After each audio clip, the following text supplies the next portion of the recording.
The maid knocked 3 times. No response. Room 371 was supposed to be empty by 11. When she finally opened the door, the guest was sitting upright in bed, eyes wide open, mouth slightly parted, dead.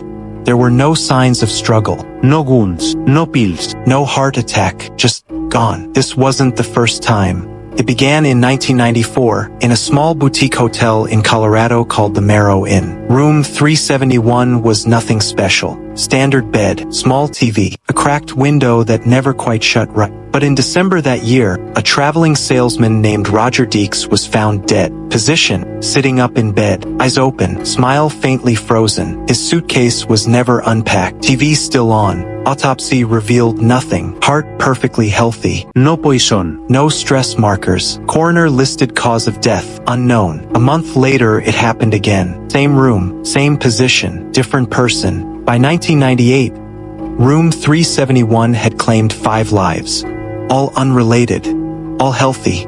Each one died between 2:14 and 2:22 a.m. One guest's watch had stopped at exactly 2:16. Another had written half a sentence in their journal.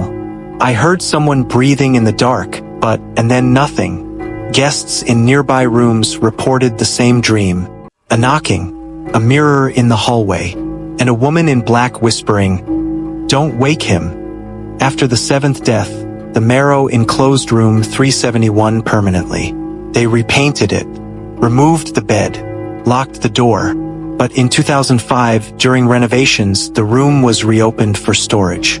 And a new security guard, unaware of the stories, decided to nap inside during a late shift. He was found the next morning, upright, eyes open, cold, no sign of trauma. His body temp was 2 degrees lower than it should have been. But he was inside a heated room.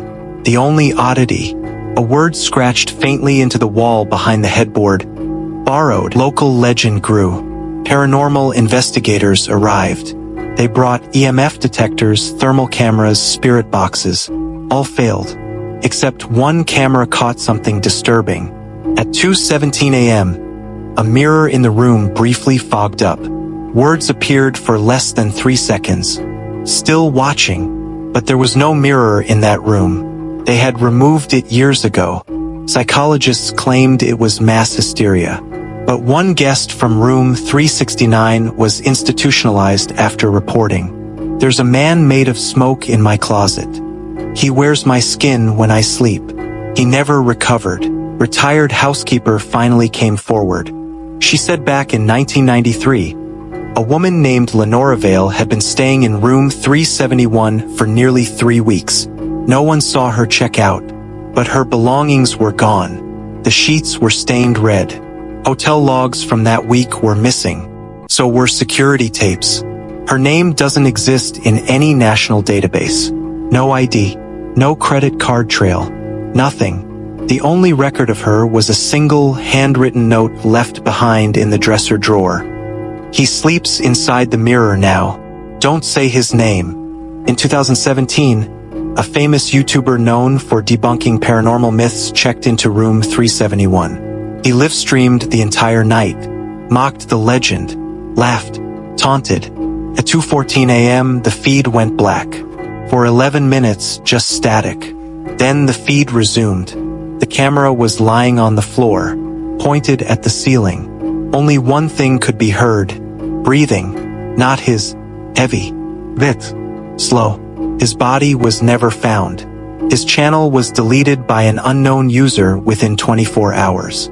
But archived clips still exist on Reddit. Under the thread, "Do not watch at 2:14. In 2020, the Marrow Inn was demolished. Developers said they were clearing land for condos. But rumor says room 371 wasn't torn down. It was boxed, reinforced in steel, and buried under the parking lot.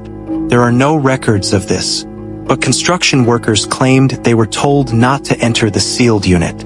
One of them went missing the same week. His last text to a coworker, "I saw my face, but it wasn't mine." So what is room 371? A cursed space? A rift between realities?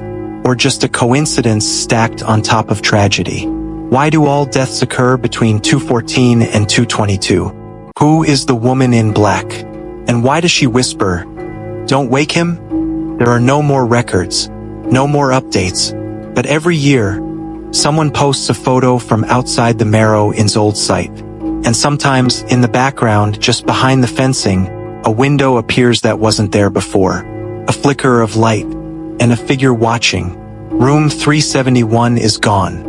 But its story isn't over, because stories never die, especially the ones that breathe.